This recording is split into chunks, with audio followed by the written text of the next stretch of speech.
안녕하세요. 축진먹입니다. 리버풀이 아틀레틱과의 경기에서 3대2로 승리를 거뒀습니다. 이번에도 리버풀은 공포의 공격수 라인, 에비 학살 라인을 가동했는데요. 과연 에비 학살 라인은 어땠는지, 그리고 소보슬라이가 계속해서 3선으로 기용되고 있는데 소보슬라이의 플레이는 어땠는지, 또 실제로 이 정도의 영입 흐름이라면 시즌 중에 센터백으로 활용될 수 있는 엔도까지 이번 경기에서 좋았던 점과 아쉬웠던 점을 알아보도록 하겠습니다. 먼저 에키티케부터 얘기해 볼게요. 에키티케가 저는 생각보다 몸을 집어넣는 게 괜찮다고 느꼈습니다. 그리고 어느 정도 피지컬적으로도 버텨주는 그런 것들이 있고요. 그리고 오늘 에키티케가 어시스트를 기록했는데 그 어시스트 기록하기 전에 수비수와 1대1 돌파해서 스피드로 압도하는 장면이 있었습니다. 그리고 이제 살라 쪽으로 패스를 해서 살라가 마무리를 했고요. 이 수비와 1대1 할 때의 순간 가속도가 많이 좀 빠르다고 느꼈습니다. 그리고 전체적인 느낌 자체가 그냥 빠르다, 속도감 있다, 민첩성 있다 이런 느낌이 많이 들었던 공격수입니다. 그리고 기본적인 연계도 나쁘지 않았습니다. 그냥 오는 거 바로바로 돌려주는 거 괜찮았고요. 이번 경기에서 에키티케 플레이하는 걸 보면서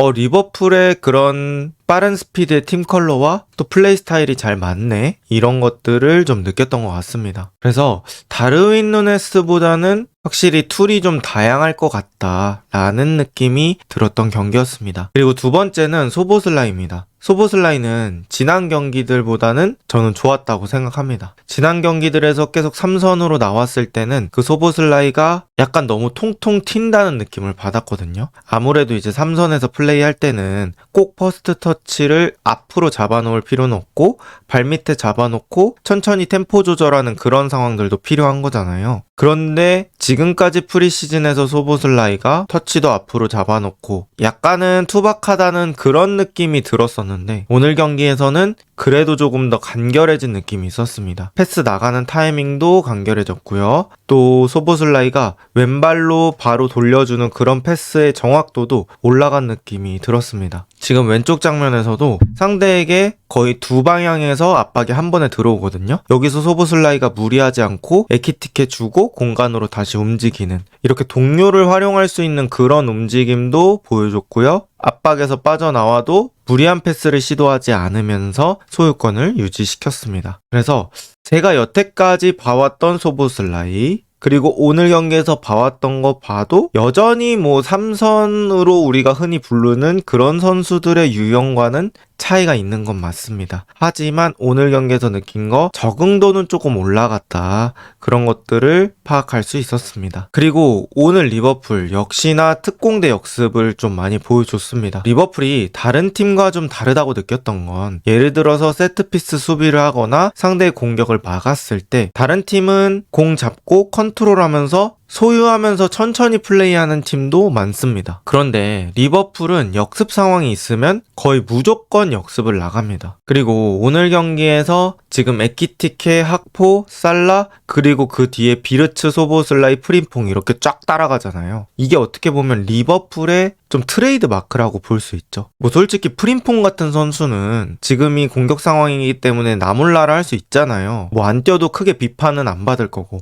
하지만 일단 무조건 11명이 쫙 따라가 보는 거. 그래서 공 가진 선수에게 선택지 늘려주는 거. 이런 것들이 리버풀의 독보적인 팀 컬러라고 볼 수 있거든요. 그런데 오늘 그런 상황에서 에키티케, 비르츠 이런 선수들도 그 상황에 잘 적응을 했다. 이렇게 볼 수 있을 것 같아요. 그리고 이 상황을 제외하더라도 팀의 다른 선수들의 역습도 눈에 띄었습니다. 비르츠, 소보슬라이, 살라 이런 선수들 역시나 이런 역습을 할 줄 아는 선수다. 그리고 확실히 이렇게 리버풀이 몰아치다 보니까 이 슈팅까지 가는 빈도가 매우 높았고요. 상대팀이 매우 힘들어했습니다. 그리고 오늘 저 개인적으로 리버풀한테 경기 내에서 놀랐던 장면이 한 2장면 정도 있거든요. 그 장면 중에 첫 번째 장면입니다. 오늘 아틀레틱이 전방 압박을 좀 많이 사용했어요. 그런데 리버풀이 거기서 전방 압박을 빠져나오는 게 또 오늘의 주 임무자 숙제였죠. 이렇게 아틀레틱 선수들이 1대1로 리버풀 선수들을 묶었는데 여기서 리버풀이 론도 그러니까 볼 돌리기 상황을 반복하면서 빠져나옵니다. 그리고 여기서 핵심 선수는 또 흐라벤베르가 되었어요. 코나테, 프림퐁 이런 선수들이랑 사이드에서 공 돌리다가 선수가 다가올 때 몸을 살짝 연 다음에 퍼스트 터치로 좁은 공간으로 쑥 빠져나가는 그 모습. 이게 저는 흐라벤베르가 3선에서도 많이 보여줬던 그런 동작들과 맥락이 일치하는 장면이라고 생각했거든요. 이제 흐라벤베르가 3선 가면은 공 올 때 그 공을 터치하지 않고 도는, 우리가 흔히 흐라벤베르 턴이라고 부르는 그런 동작들이 있잖아요. 그래서 그때 보고 흐라벤베르가 참 공의 흐름을 잘 이용하는구나 라는 걸 느꼈었는데, 오늘 경기도 역시 공의 흐름 이용해서 몸 열고 가운데로 나가는 모습, 그런 모습들이 되게 인상 깊었습니다.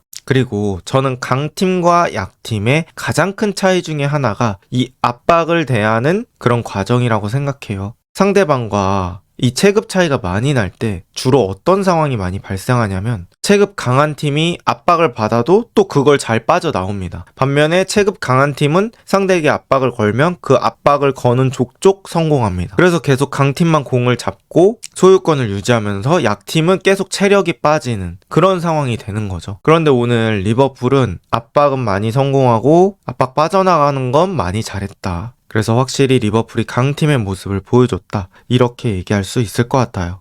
그리고 리버풀 57분 31초. 이 시간대가 정말 레전드였습니다. 제가 오늘 인상 깊었던 장면 중에 두 번째 장면인데요.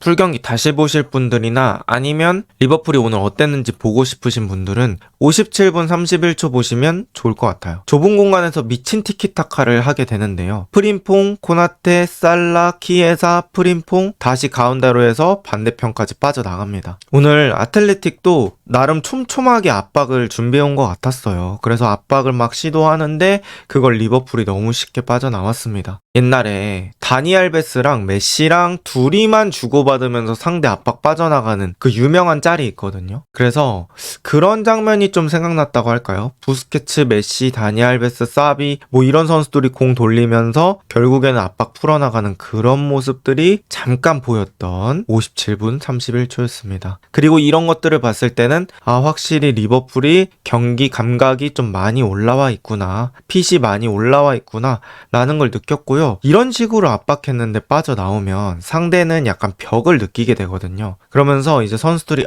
또 뺑뺑이 도는구나 뭐 이런 생각을 하게 되는데, 리버풀이 그 정도로 아르네 슬롯 아래서 팀을 잘 만들어 나가고 있다. 일단 프리시즌까지 봤을 때 특히 뭐 밀란전, 프레스턴전 거치면서 오늘 경기를 봤을 때 가장 완성도가 높아진 모습을 보였고요. 시즌이 가까울수록 끌어올리고 있다라는 느낌을 받았습니다. 그리고 오늘 빌드업 할 때는 3명을 계속해서 유지하려고 하는 게 좀 느껴졌어요. 모든 순간이 당연히 그런 건 아닙니다. 그런데 웬만하면 3명을 유지하려고 했고요. 프림퐁이 지금 그림처럼 올라갈 때도 있고, 반대로 프림퐁이 아래에 있을 때는 케르케즈가 올라갈 때도 있고 하면서 일단 최소한 3명은 뒤에다 맞춰놓자, 이런 느낌으로 빌드업을 했던 것 같습니다. 그리고 프림퐁이 항상 높이 갔을 때 또 결과가 나왔던 것 같아요. 특히 오늘 프림퐁이 혼자서 드리블 할 때 이 한 가지는 분명히 느낄 수 있었거든요. 뭐냐면 진짜 빠르다. 이 안으로 갈까 밖으로 갈까 싸움에서 빠른 돌파를 보여줬던 것 같아요. 어떻게 보면 이 말로만 설명하기 어려우니까 그 옛날 맨유의 발렌시아가 툭툭 한 다음에 바깥쪽으로 탁 했잖아요. 그런 바깥쪽으로 가는 드리블을 프림퐁이 자주 했고요. 대신에 프림퐁은 조금 더 그 보폭이 좁은 느낌이 있었습니다.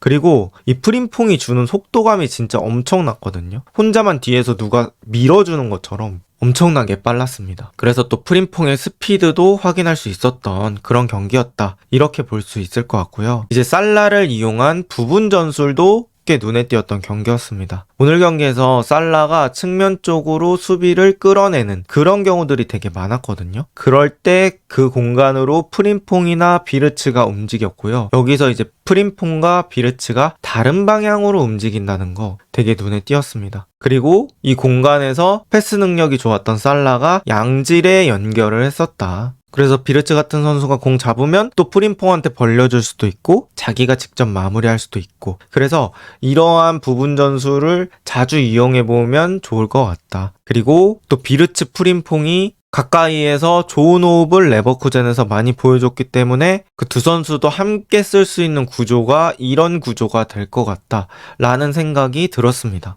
어쨌든 간 살라라는 선수를 그냥 내비둘 수 없기 때문에 수비가 끌려나가는 거거든요. 그래서 그런 면들을 최대한 뽑아먹을 수 있어야겠다, 이런 것들을 느꼈습니다. 그런데 리버풀이 오늘 2골을 먹혔거든요. 근데 이 2골이 모두 세트피스 상황이었어요. 첫 번째는 프리킥 상황에서 연결돼서 실점을 하게 됐고, 두 번째는 코너킥에서 바로 실점을 하게 됐는데, 이 부분은 리버풀이 좀 시즌 들어가서도 개선을 해야 된다고 느꼈습니다. 사실 리버풀이 선발 라인업에 새로운 선수들이 좀 많잖아요. 그래서 이 새로운 선수들이 많이 합류했을 때는 세트피스 상황에서 좀 헤맬 수가 있단 말이죠. 자기가 수비하는 상황도 익숙치 않고 맨투맨 잡는 것도 그렇고, 심지어 이제 코너킥에서 선수들 위치 잡아줄 때 골키퍼가 많은 역할을 한단 말이에요. 골키퍼가 야, 너 얘 잡아, 뭐 얘는 가슴에다가 놔, 너 저기 비었다, 이렇게 해야 되는데, 또 마마르다슈빌리가 알리송만큼 리버풀에 오래 있진 않다 보니까 또 그런 지시도 조금 더 보완이 되면 좋을 것 같고요. 오늘은 사실 코너킥 상황에서는 득점한 선수의 맨투맨이 정확히 없었어요.